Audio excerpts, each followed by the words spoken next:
Well, welcome back to history. Today we're going to do a battle analysis on the Battle of Fredericksburg. Fredericksburg is going to be the low point for the Union during the Civil War. And the reason for that is because it is just, as one observer reported to President Lincoln, pure butchery.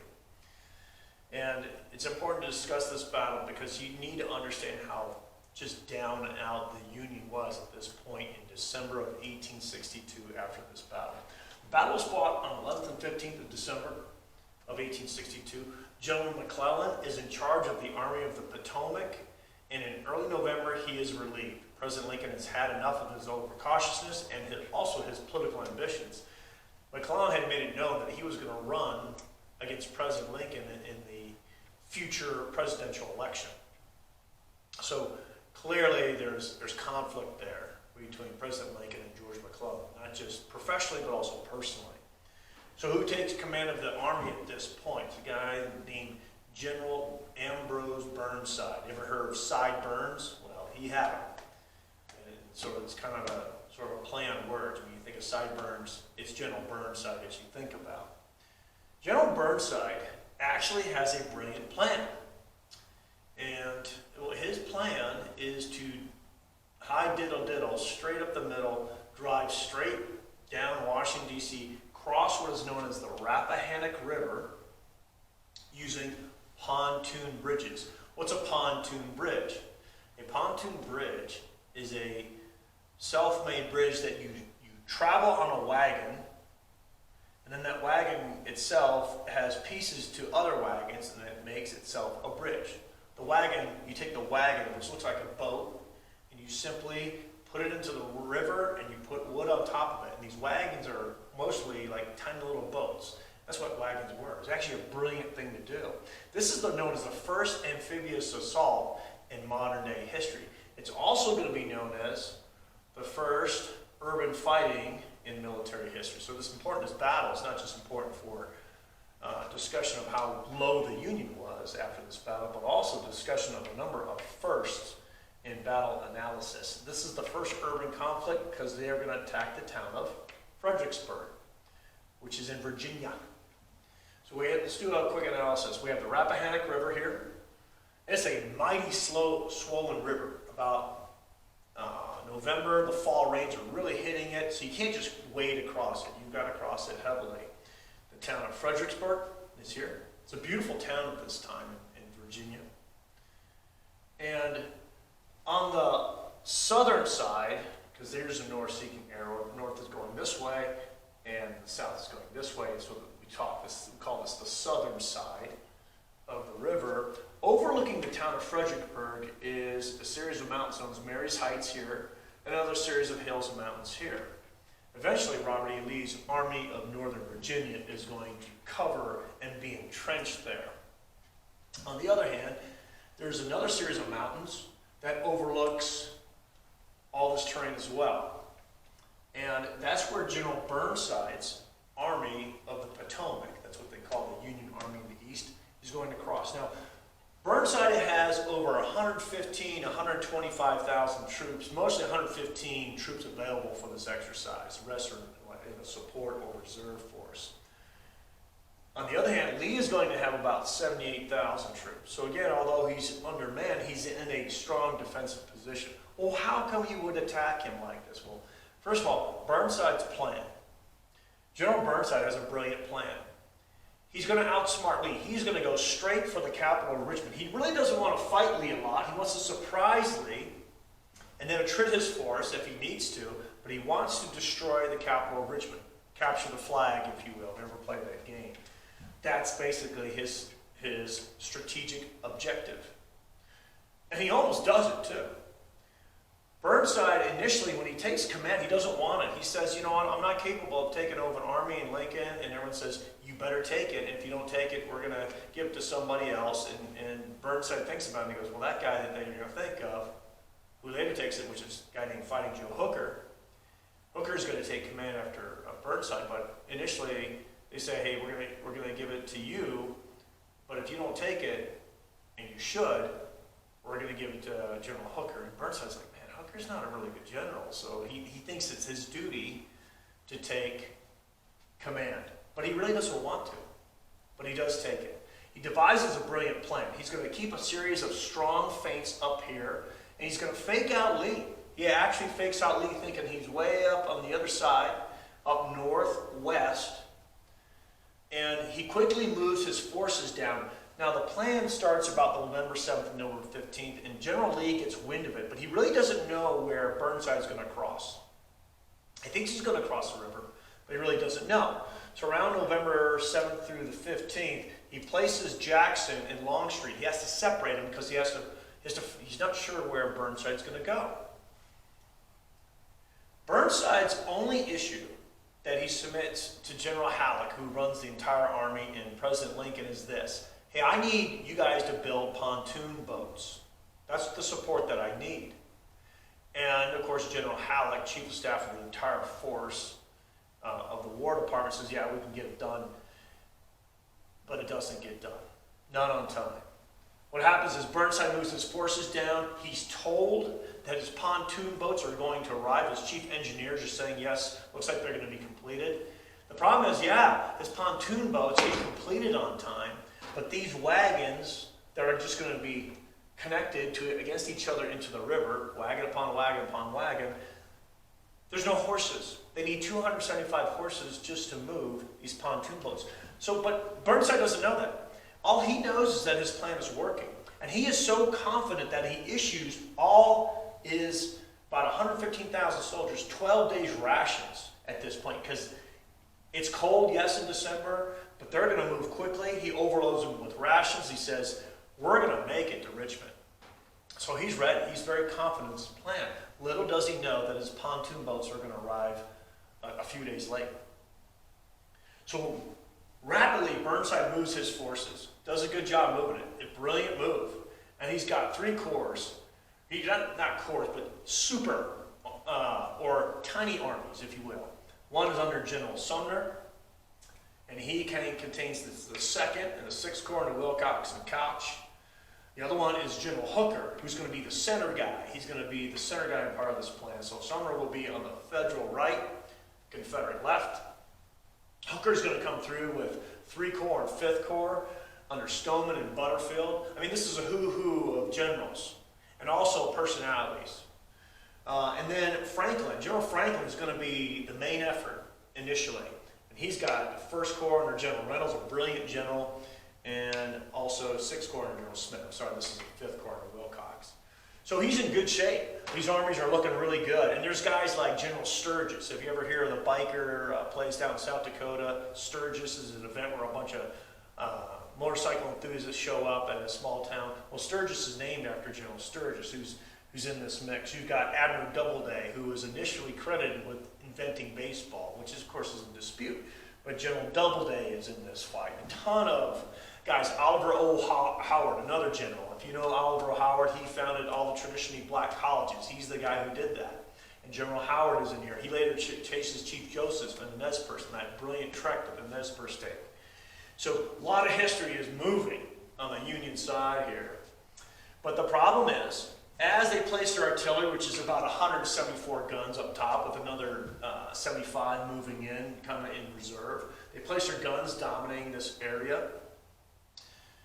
Burnside has to stop. He is told that his pontoon wagons or boats for his amphibious crossing of this big, massive river is not going to show up in time.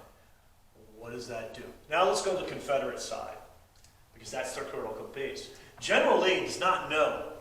He knows Burnside's intentions. He pretty much senses that Burnside's going to go after the capital. He lets President Davis of the Confederacy know, hey, the capital's in danger, and we may have to fight, very close fight, around Richmond. So Davis is like, I'll give you everything you need, because he doesn't want that fight. So what happens is he's got 2 brilliant generals who are commanding just 2 corps underneath him, General Stonewall Jackson and General Longstreet. Very, very good generals. Jackson is demonstrating in the Shenandoah, so he's moving around.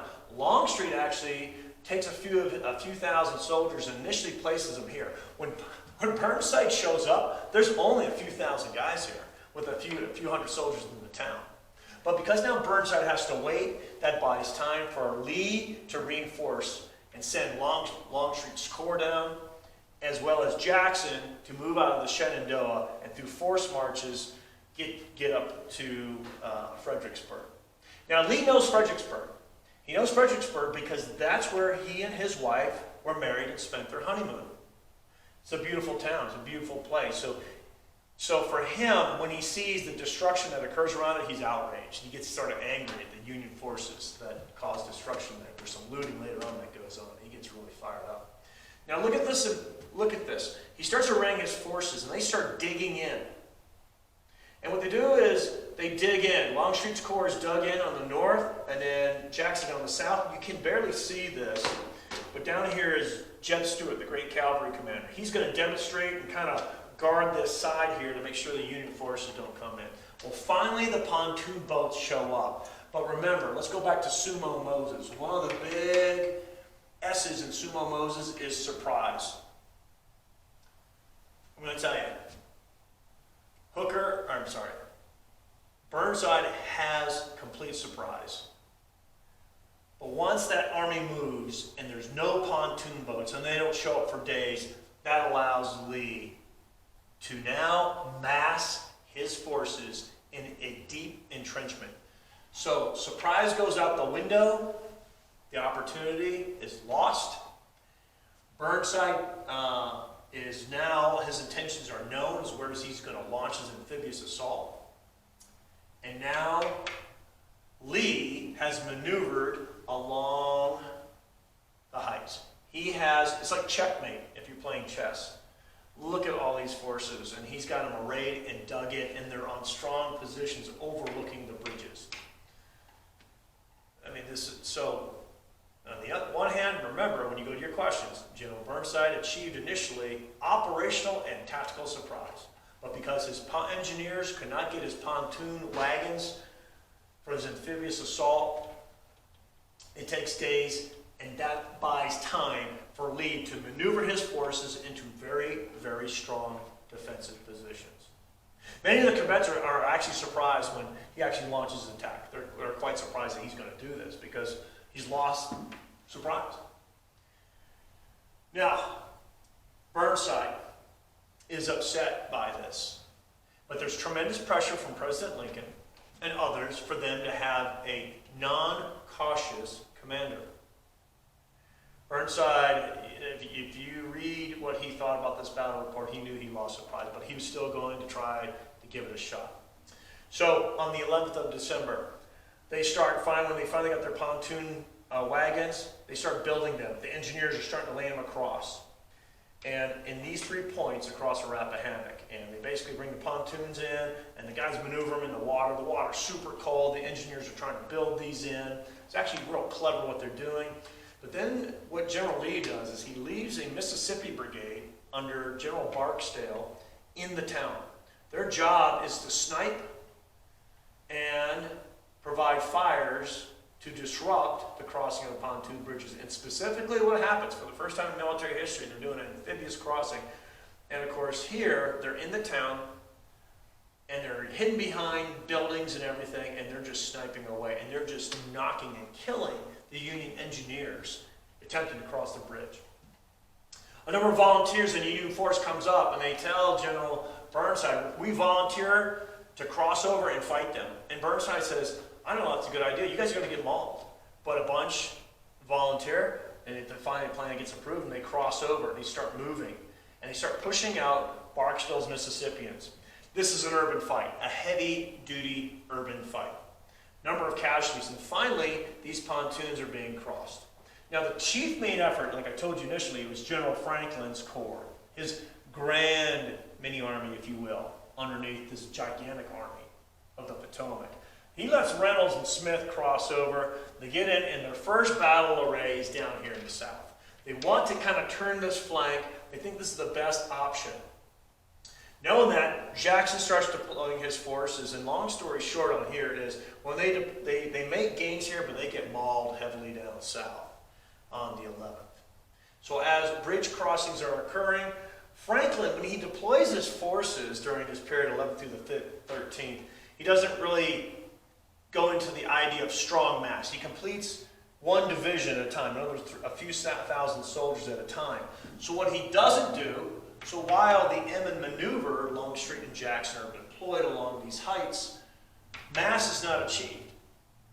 There's just not enough. You can't just say one division at a time. And so these attacks get not only disrupted, but if you look at this terrain, you got the railroad here, they do secure this ground and push them back, but this is their real secure positions. So both shot and shell rain down on these Union forces when they cross, and they get mauled severely. If you're going to do mass, you got to go as all in as you can. Franklin does it, and that's one of the big mistakes of General Franklin. And so people are being eaten up like a meat grinder, attacks that are just not strong enough. And they try to penetrate between A.P. Hill and Jubal Early's divisions. And what happens is Jackson reinforces them with different units, and Taliaferro, one of his generals, actually comes in and reinforces the right. So this attack was the first part of that time period.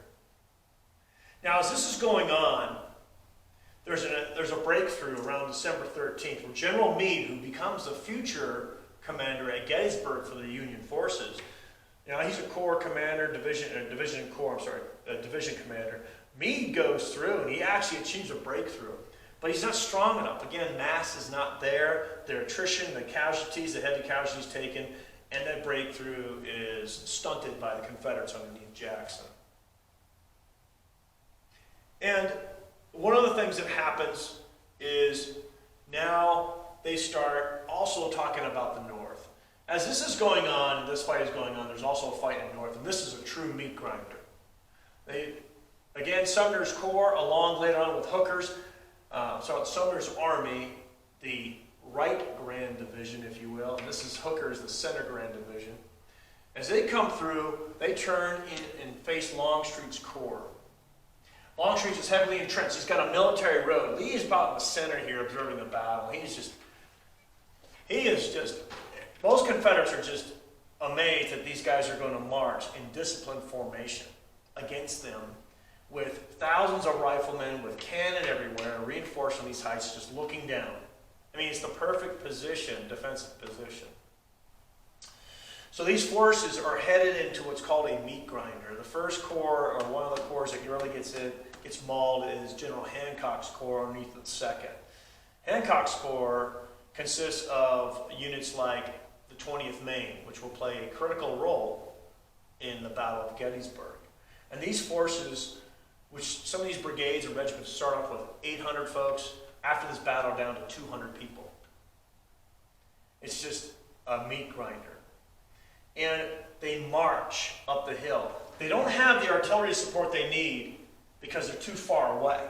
The artillery support hits Fredericksburg, but as they push out and they organize, they use these mass tactics. But again, it's just not enough people. And their tactics as they're moving get broken up. And eventually they stop, and they just get, as they prepare to fire in those mass tactics, the Confederates are just shooting away at them. And they just get attrited is the term. Boom, this guy, that guy, that guy, that guy, that guy. Before you know it, there's only 3 guys left on the firing line. And it's just sheer misery for the Union forces. It gets so bad, they're trying this over periods of hours and days, and it gets so bad that Burnside himself is so upset by the casualties that he himself wants to launch a final attack with him and Lee. He wants to die with his soldiers. And his generals tell him, they actually physically prevent him from doing it. He's so distraught at the enormous destruction that occurs. One of the stories that happens involves Irish immigrants on one side of the battle and the other. There's an Irish regiment over here on these heights fighting. They're all immigrants, mostly before the Civil War happened. And there's a New York Irish Brigade that's here, a brilliant Irish brigade. And they know the flags because there's Irish colors in them. There's a harp in the Irish Brigade, or the New York Irish Brigades, so they know that those are Irishmen coming. They can hear their commands. They know they're Irishmen. And that Irish regiment is faced off with an Irish brigade coming at them. And of course, the rebels actually cheer the Union forces because they look so brilliant. And of course, the Irishmen are cheering the other Irishmen as they're coming across because they want to honor them. They're like, look how glorious these guys look, because They were all starving, and now here they are in uniform, in brilliant martial display, discipline, brave. And when you look at your enemy and you see this brave troop, there is an initial just exuberance that you want to honor them. So the Irish Brigade regiment over here is just screaming and yelling, yeah, look at you guys. But then it immediately drops with the sheer fact they now have to open fire on them. And their heart just sinks to the lowest you can imagine. And these guys literally are crying. They're crying and in tears as they're aiming their rifles and muskets at their fellow former countrymen. And of course the Irish Brigade, the Union Irish Brigade, gets mauled.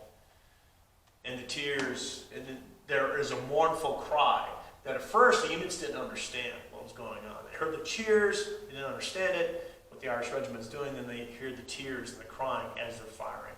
And they really didn't understand it until later. And so Irish immigrants are fighting Irish immigrants, joy to immediate low, an immediate just bottom, the nadir of human emotion. And this is what war can be like. And it was like that for those regiments that are facing each other, they're Irish immigrants.